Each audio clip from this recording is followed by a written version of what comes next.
Hey, I'm Peter Riolo. After selling $500 million of New York City real estate, I'm here to talk to you about condos versus co-ops. If you want to buy an apartment in our city, there are two options, and what you need to know about them is very important. There's three main takeaways. Who can buy them, what they cost, and what are the rights and obligations associated. And if you don't know those three things, you're guaranteed to make a mistake in going into this very fast-paced, limited inventory market if you want to make a buy. So the first, who can buy them? In a condo, you have to think a condo is more like the house in the countryside, where you own the interior shape, you have fee simple title to it, it's real property, you can buy it if you're a company.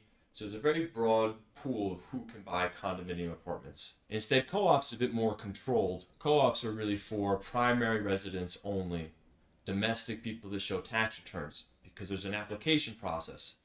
And the co-op board is going to look at your application based on your financials and approve or decline the sale. Whereas the condo board only has the right to buy back the property if they think something wrong is going on or something nefarious is going on. It's never happened. Condos are not in the business of buying back their individual units.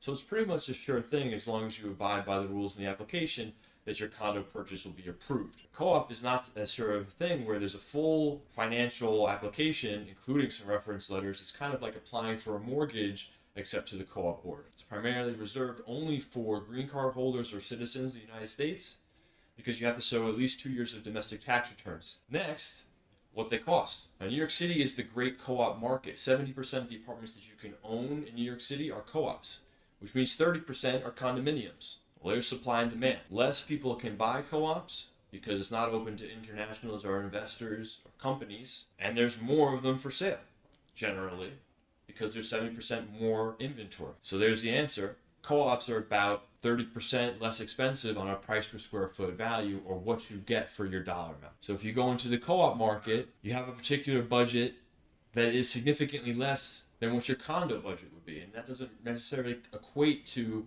how much space you get, because condos are more expensive. So the rights and obligations I touched on a little bit in the beginning when I started to speak about who can buy in a co-op and a condo. But essentially, a condo, you have complete rights to the apartment. You own fee simple title. You pay your taxes and your common charges, which go towards building maintenance, but there's very little regulations around if you can rent, how long you can rent for. I mean, maybe the condo wants at least a year at a time, but you can definitely lease it. Renovations, you still have to make an application.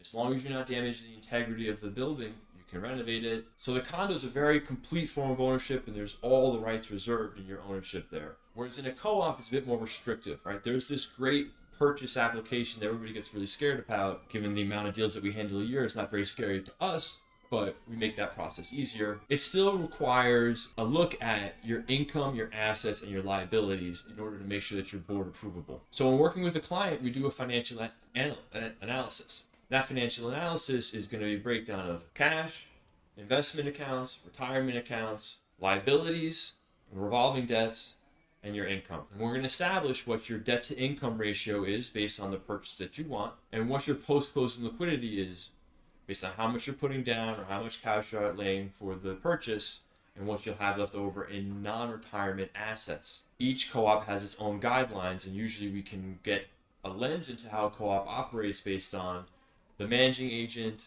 the purchase application, and know if you're a good fit for that building before you go in and offer it. Because the worst thing is to go offer, think you're buying someplace, and then realize that actually we can't afford this, we're not going to pass the board, or even worse, applying to the board and getting denied. Now, that never happens because we do everything up front. We understand your numbers. We help you make an educated decision to what you want to buy. So if you're in the market, you're thinking about it's your first time to buy, or if you're in a seasoned New York City resident and you bought and sold before, refreshing on what is involved in owning your co-op or condo, the rights and obligations that exist between that, it's a very important step to becoming a ready, willing, and able purchaser. Here to guide you through the process as always.